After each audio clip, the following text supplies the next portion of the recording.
बिस्मिल्लाहिर्रहमानिर्रहीम। Students, week number 10 में हम लोग अब अगले टॉपिक की तरफ आ गए हैं और ये है types of decisions and decision making conditions. अच्छा, ये एक टॉपिक थोड़ा सा कंफ्यूजिंग तो नहीं है लेकिन समझने वाला है, तो इसको ज़रा गौर से आप लोगों ने समझना है। बच्चों, कोई भी जो ऑर्गेनाइजेशन होती है ना, या जितने भी लोग होंगे, वो दो किस्म की सिचुएशन जो है वो फेस करती हैं। ठीक है, एक सिचुएशन ऐसी होती है जो कि स्ट्रक्चर्ड होती है। स्ट्रक्चर्ड से मुराद स्ट्रक्चर्ड होती है। हम हमेशा देखते हैं कि पहले डिसीजन मेकिंग तो हम बाद में करेंगे, पहले उसका सोल्यूशन, उसका प्रॉब्लम हम आइडेंटिफाई करेंगे। तो जो प्रॉब्लम्स होते हैं ना बेटा, वो दो किस्म के होते हैं। एक है स्ट्रक्चर प्रॉब्लम। स्ट्रक्चर प्रॉब्लम से मुराद ये है कि वो प्रॉब्लम जिसके बारे में हमें मालूम है, इसे हम कहते हैं नोन प्रॉब्लम्स। ठीक है, एक ऐसा प्रॉब्लम जो एक्सप्लिसिट है। एक्सप्लिसिट से मुराद जिसके बारे में हमें कंप्लीट इन्फॉर्मेशन है, जो सामने नज़र आ रहा है, जो ऑब्वियस है। ठीक है, और एक चीज़ और बताऊं, ये वो प्रॉब्लम्स हैं जो रेगुलर होते हैं। रेगुलर प्रॉब्लम्स अकर होते हैं। रेगुलर से मुराद ये रूटीन में प्रॉब्लम्स होते ही होते हैं। और चूंकि ये रेगुलर प्रॉब्लम्स हैं, रूटीन में होते हैं, ऑब्वियस है, एक्सप्लिसिट है, नोन है। ठीक है, तो जब हम इनको सॉल्व करने के लिए डिसीजन मेकिंग करेंगे, तो इनको सॉल्व करने का डिसीजन हमारा जो होगा वो ऑलरेडी प्रोग्राम्ड होगा। चूँकि हमें मालूम था कि ये प्रॉब्लम होने वाला है, चूँकि रेगुलर प्रॉब्लम है, रूटीन है, ऑब्वियस है, हमें मालूम है कि ये प्रॉब्लम होने वाला है, तो इसका मतलब है कि इसका जो सोल्यूशन होगा वो क्या होगा, वो भी हम लोगों को मालूम है। ठीक है, और वो हम लोगों ने पहले से डिसाइडेड सोल्यूशन होता है, यानी कि प्रोग्राम्ड से मुराद हमने पहले से डिसाइड कर लिया हुआ है। ठीक है, कि हम लोगों ने ये मसला होगा तो हम लोगों ने ये काम करना है। अब इसकी मैं एक दो एग्जांपल जो है वो आप लोगों को जो है वो देता हूँ, जिससे हम लोगों को एक समझ आ जाएगी। बच्चों, मिसाल के तौर पे हमारी एक ऑर्गेनाइजेशन है जिसमें हम लोगों ने एक काम रखा हुआ है, एक जनरेटर रखा हुआ है। जैसे ही लाइट जाएगी तो हम लोग जनाबे वाला क्या करेंगे, जैसे लाइट जाएगी तो हम लोग जनरेटर ऑन करेंगे। ठीक है, अब ज़रा समझना है आप लोगों ने इसको। जनरेटर ऑन करेंगे। अब होता क्या है कि जिस शख्स की रिस्पॉन्सिबिलिटी है कि उसने जनरेटर ऑन करना है, ठीक है, वो उसको मालूम है कि हमारे जो टैंक है जनरेटर का, उसके अंदर कितना फ्यूल डलता है।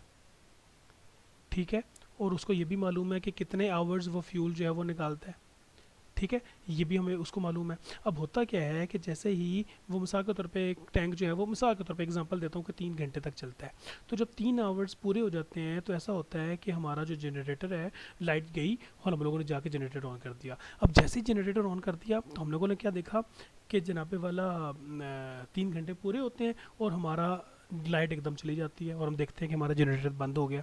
जब जनरेटर बंद हो गया है तो फिर एक प्रॉब्लम आ गई ना, जनरेटर बंद हो गया, लाइट चली गई। तो ये वो प्रॉब्लम है जो बच्चों नॉन है, एक्सप्लिसिट है, ऑब्वियस है, रेगुलर है, रूटीन में होता है। यानी कि जैसे ही 3 घंटे की बिजली चला ली, जनरेटर ने बंद हो गया।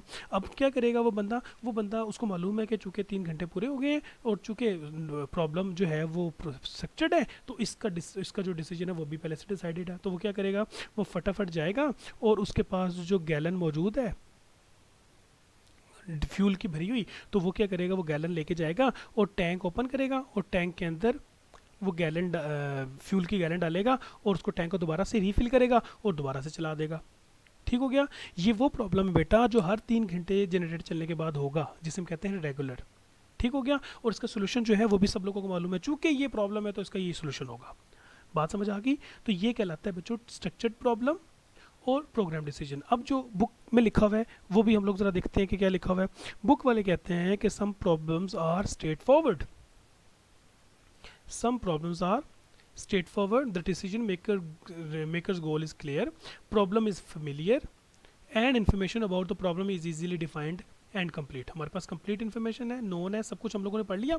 अब आगे क्या होगा, तो ये हो गया। अब इसको सॉल्व करने के लिए हम क्या करेंगे, हम लोग स्ट्रक्चर्ड प्रॉब्लम, स्ट्रक्चर प्रॉब्लम के लिए हम लोग क्या करेंगे, प्रोग्राम डिसीजन लेंगे। ठीक है, ये एग्जांपल जो मैंने आप लोगों को दी थी, उस एग्जांपल से भी आप लोगों को समझ आ गई होगी।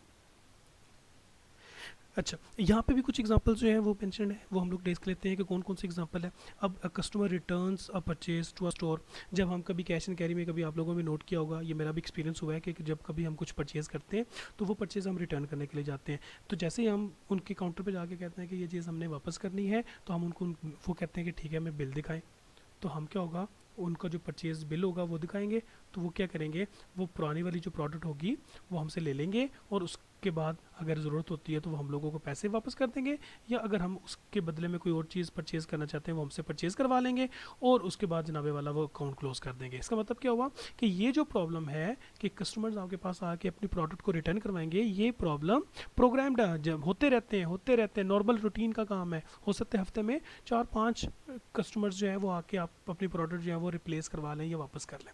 फिर क्या होता है, when a supplier is late with the important delivery, जब आपको कहते हैं जनाबे वाला हाँ इतने बजे तक हमारी प्रोडक्ट डिलीवर होनी चाहिए और आप नहीं डिलीवर कर पाते, तो फिर ये भी जो डिसीजन होता है, ये भी चूँकि नॉर्मली होता है कि डिलीवरी वाले के बाद अगर लेट हो जाते हैं तो उसका जो सोल्यूशन होगा वो भी हमारे पास ऑलरेडी मौजूद होगा।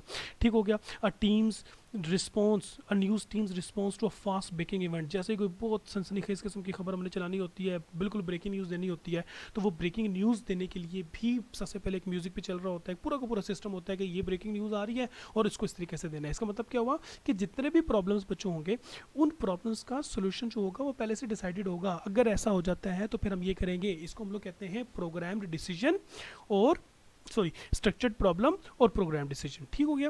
अब जब हम कहते हैं जी प्रोग्राम डिसीजन, तो प्रोग्राम डिसीजन तो वैसे ही तो नहीं हो जाते ना आंखें बंद करके, तो प्रोग्राम डिसीजन के लिए हमें 3 किस्म के चीज़ें जो हैं वो हम लोगों ने अपने माइंड में रखनी होती है। नंबर 1, अब प्रोसीजर। सबसे पहले जो है वो प्रोसीजर किसे कहते हैं बच्चों, सीरीज ऑफ सिक्वेंशियल स्टेप्स। कुछ स्टेप्स होते हैं हर एक चीज़ के फॉलो करने वाले। मिसाल के तौर पे मैंने आपको एग्जांपल दी थी बिल वापस करने की, तो जब मैंने उनको जाके कहा कि जनाब ये मैंने एक प्रोडक्ट खरीदी थी जो मैं रिटर्न करना चाह रहा हूँ, तो वो सबसे पहले मुझे कहेंगे ठीक है सर, प्रोडक्ट चेक कर लेंगे क्या प्रोडक्ट बिल्कुल ठीक है, यूज़ तो नहीं हुई।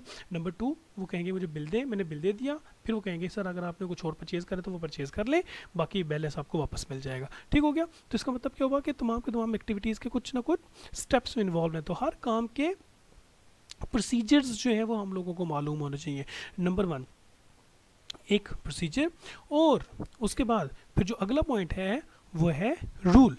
ठीक है जी। रूल्स, जब कोई रूल बना दिए जाते हैं ना तो उन रूल्स को फिर हम लोग बहुत आसानी के साथ फॉलो भी करते हैं, और फॉलो करने से फिर किसी को प्रॉब्लम भी नहीं होता है, कोई बंदा जो है वो रेजिस्ट किसी बंदे को उस हवाले से किसी किस्म की रिजर्वेशन भी नहीं होती। अब मैं एग्जांपल अगर आपको देता हूँ, एग्जांपल यहाँ पे क्या लिखी हुई है कि अगर एक कंपनी ने रूल बना लिया हुआ है कि जो बंदा जो है रूल बना लिया है कि जो बंदा लेट आया करेगा और जो एब्सेंट हुआ करेगा, ठीक है, उसके सुपरवाइज़र या उसके जो बॉस होंगे वो उसके खिलाफ डिसिप्लिनरी एक्शन ले सकते हैं। ठीक हो गया।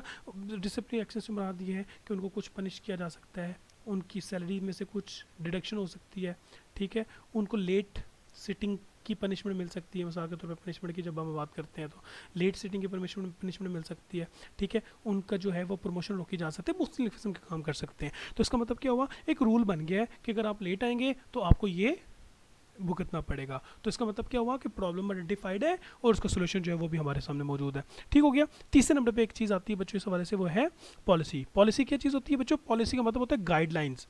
ठीक है, वो गाइडलाइंस होती हैं, रहनुमा उसूल होते हैं जिन उसूलों के ऊपर बैठ के हम लोग काम कर रहे होते हैं। ठीक है, इन कंट्रास्ट टू रूल और पॉलिसी इस्टेब्लिशेस जनरल पैरामीटर्स। इसमें देखो बच्चों यहाँ पे ये होता है ना, रूल के अंदर क्या था कि अगर आप लेट आएंगे तो आपके साथ ये शुरू किया जाएगा। पॉलिसी से मुराद ये होगा कि अगर आप लेट होंगे तो वो अच्छा नहीं होगा और डिसीजन लिए जा सकते हैं। एक जनरल किस्म की एक पॉलिसी बन जाती है कि ये एक्टिविटी जो है ये हम लोगों को टॉलरेट करने की परमिशन नहीं है, या ये एक्टिविटी हम लोग टॉलरेट कर सकते हैं। ठीक है, तो पॉलिसी जो है वो एक जनरल रूल है, और जनरल पॉलिसी या गाइडलाइंस मिल जाएंगी, लेकिन रूल जो होता है उसमें क्या होता है कि हम लोगों ने एक्सप्लिसिट डिसीजन लेना होता है। एक्सप्लिसिट का मतलब बच्चों क्या होता है, वाजे डिसीजन लेना होता है कि अगर ये हो गया तो फिर हम लोग ये काम करेंगे। तो ये 3 किस्म की चीज़ें होती हैं जिनको हम लोग फॉलो करते हैं, ये 3 चीज़ें होती हैं जिनको हम लोग फॉलो करते हैं जब हम लोगों ने